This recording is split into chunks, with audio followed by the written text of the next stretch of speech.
What is going on, guys and girls?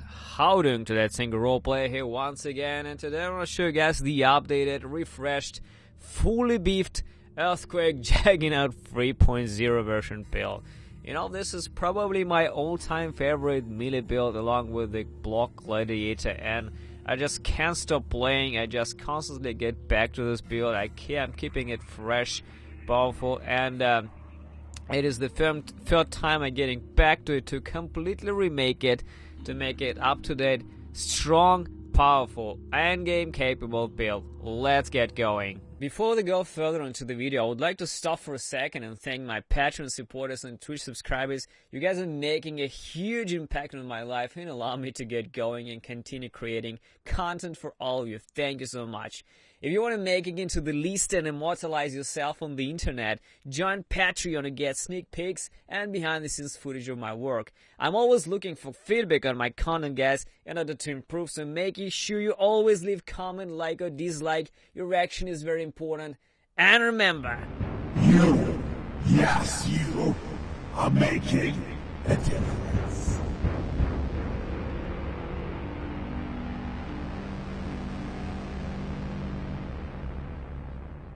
Speaking about the build as a whole, it's thematically a very strong, beefy character which can sustain a lot of damage, at the same time deliver strong hits.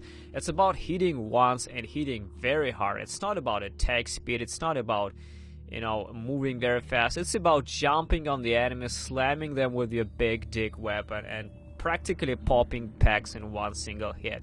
That's what the build is about. It has been always like that, and it has never really changed a lot over the years. One thing to mention is about the whole melee aspect of the build. I strongly recommend you to play a melee build if it's your one of the first leagues or your very first experience within Path of Exile, because I strongly believe that melee is how an action RPG is supposed to play. It gives you this, you know, face-to-face experience. It's a pretty beefy, tanky character. At the same time, it doesn't mean it's immortal. It can still take damage, so you need to think about how you sustain damage, how you can stack some defenses like the armor, block, or resistances.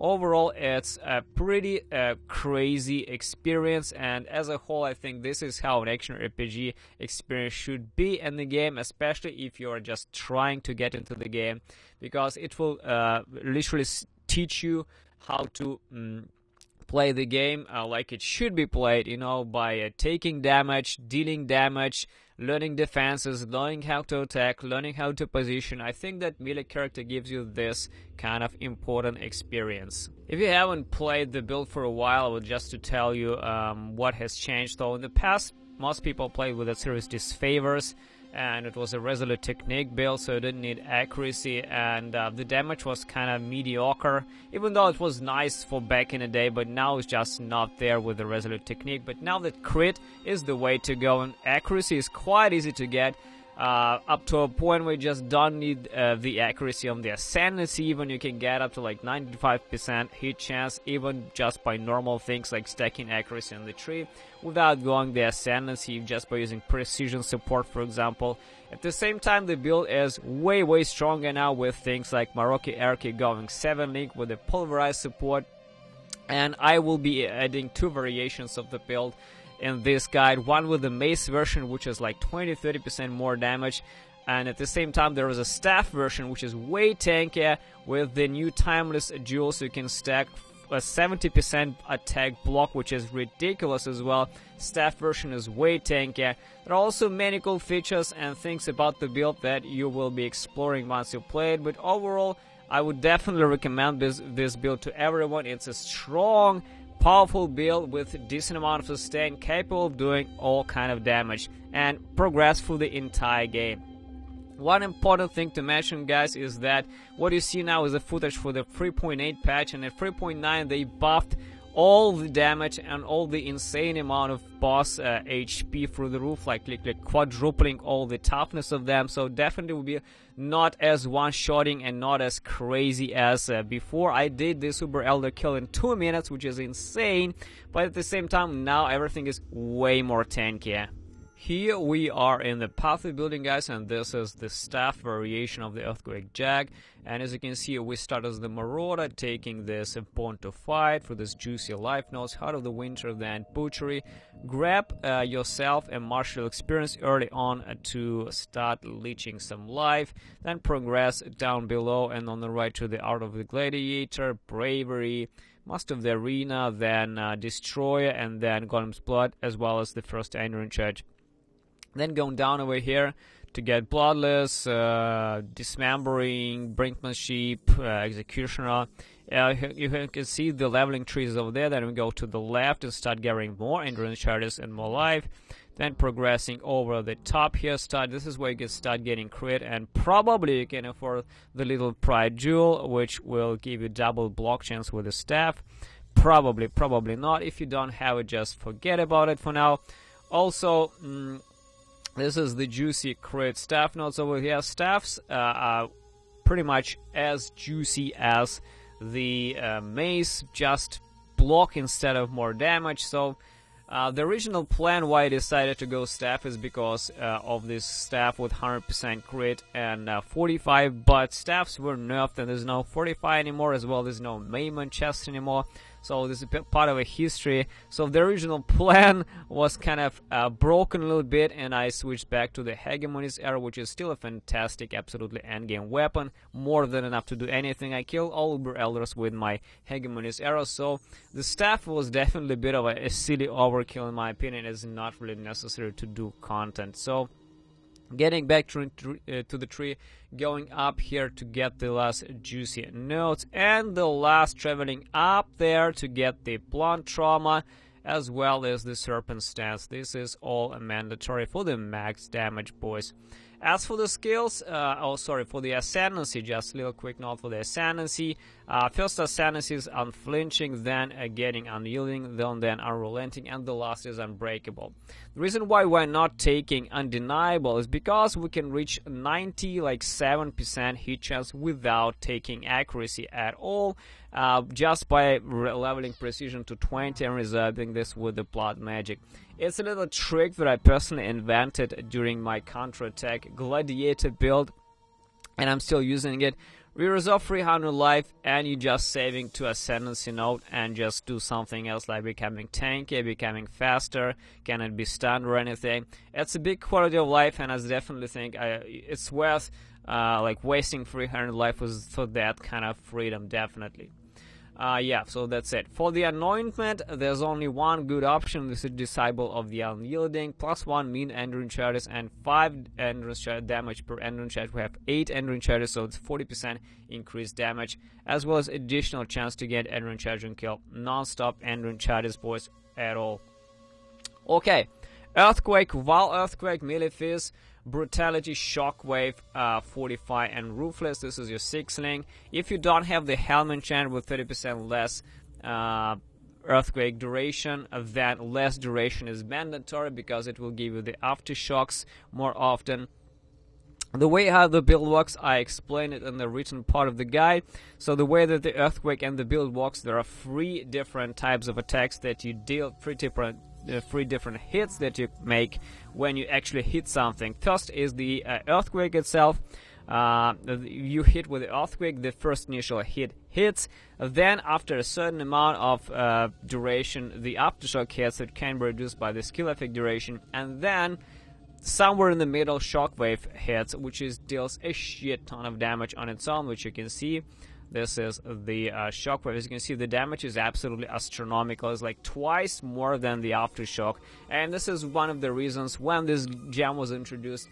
It recently brought Earthquake back from the dead and right into the top tier, which people just don't realize at this point, but it's there, boys. The damage is pretty crazy. It does the damage simply because it just can beef up with this kind of support. That's it. So getting back to the Earthquake over here. Okay, so yeah. Shockwave support is mandatory. Melee Fizz gets less duration if you don't have the Helm enchant. Then if you have enchant, you can do Ruthless or Pulverize. Totally up to you. Pulverize increases the initial hit damage. It becomes very strong. But Ruthless increases the bleeds as well as the all kind of damage on your hit. So Personally, I get that Ruthless is a bit more kind of versatile against the Pulverize. That's about it. For this, another 6-link, it cannot be another 6-link. 5-link, for example, this is where your Auras is, and Flesh and Stone, Pride, Blood and Sand, War Banner, supported by Maim for the Blood and Sand, Flesh and Stone to maim them as well, with Enlighten to reduce reservation. That's it. Falling, Leap Slam, faster attacks, enter charge and melee stun, Leap Slam, Blood Magic, nothing crazy here. And this is Word of Worship with Blood Magic Precision sets with Blood Rage as well. Everything is being casted on the Blood Magic, so you don't need to spend any mana. This is, like I said, is a trick that allows you to reserve about 3 Iron Life, but at the same time you save 2 Ascendancy points, which is very big. This is cast from damage taken increased duration.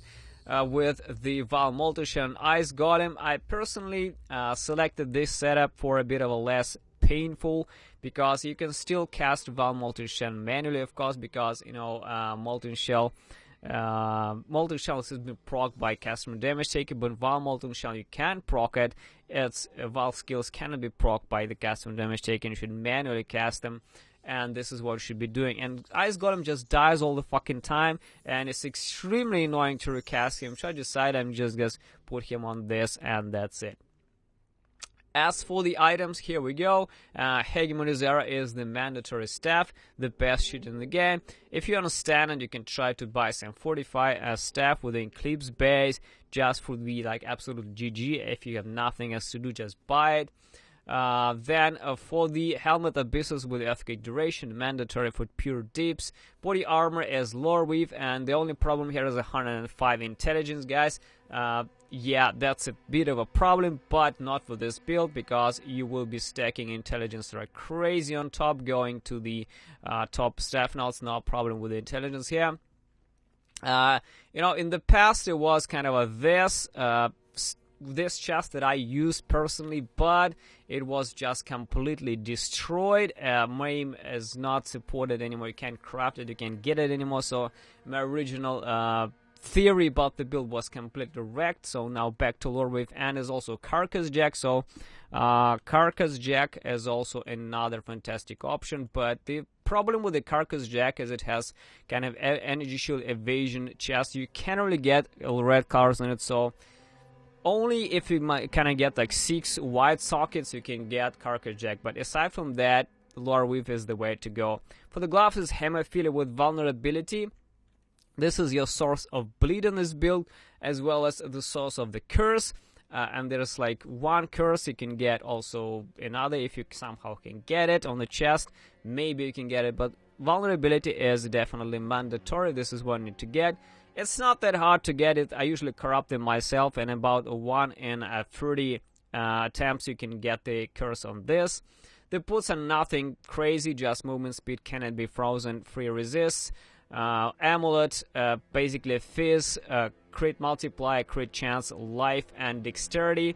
I get more dexterity on this because, you know, dex is very hard to get on the left side of the tree. This is what you need. With the anointment of Disciple of the Unyielding. 1 ring is Calm's Wave. For the regeneration, we get a shit ton of energy charges. Get this like 4% more regen per second. The other ring is basically S mark on hit.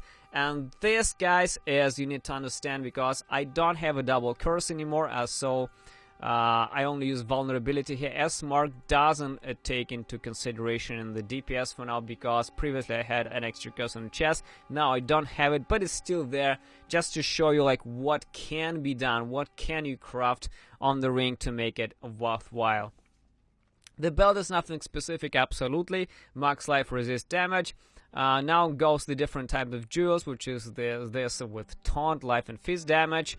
Transcendent Flash here, boys, with the crit multiply per unallocated strength. This is about like 50 crit multiply again. Watcher's Eye with the double damage using Pride. This is the best thing. The next mod is something with precision or whatever. It doesn't really matter, honestly. If you get something useful, do it. But double Pride is the best thing. The normal jewels are basically attack speed, life, some resistance. As 1 jewel that you need to definitely, like, mandatory to have in the build is this damage leached as mana. This is extremely important to have. Without this, you will not be able to leech any mana. And the little pride, guys, also here to give you max block chance, doubles the attack block chance, double the spec block chance, making you at about like 70 block chance for the attacks and 24 spells, making it super fucking tanky. For the flasks, nothing's crazy. Lion's Roar, Diamond for the crits, and Basalt for extra fizz reduction. Instead of the Basalt, you can use a Sulfur, pretty much whatever, guys. Doesn't really matter, whatever you want to use. So that's about it. One super high deeps option that you can also use is the Herald of Purity, and you can drop some extra aura like the Flesh and Stone or whatever, guys, but in my opinion it's a pretty weird trade-off which is not really needed. So Circle of Guild with physical damage increase buff effect of the Herald of Purity is another option, but in my opinion it will be very hard to balance your resist if you just drop your only kind of ring right like this. This is like a little source of resist, but it's kind of important in my opinion because 18 ring charges and you're pretty naked. You have a lot of uniques, very hard to stack resist, so it will be hard with this ring. Not recommended, but if you want to wish to experiment, you can do it. Now let's talk briefly about the Mace version, and Maces are quite different because this is a Maroki Arche, which is a 7 link now with a level 15 supported pulverize support, which is basically like 20% more damage over the staff version. The only difference because it is slower, so it hits kind of less often, but it hits way harder, guys. The changes are practically to the tree. As you can see, we're taking the Mace nodes over here and Mace nodes over there on top, and overall just a little bit of changes over there. We're also not taking the little pride because, you know, there's nothing to block with the Mace anymore.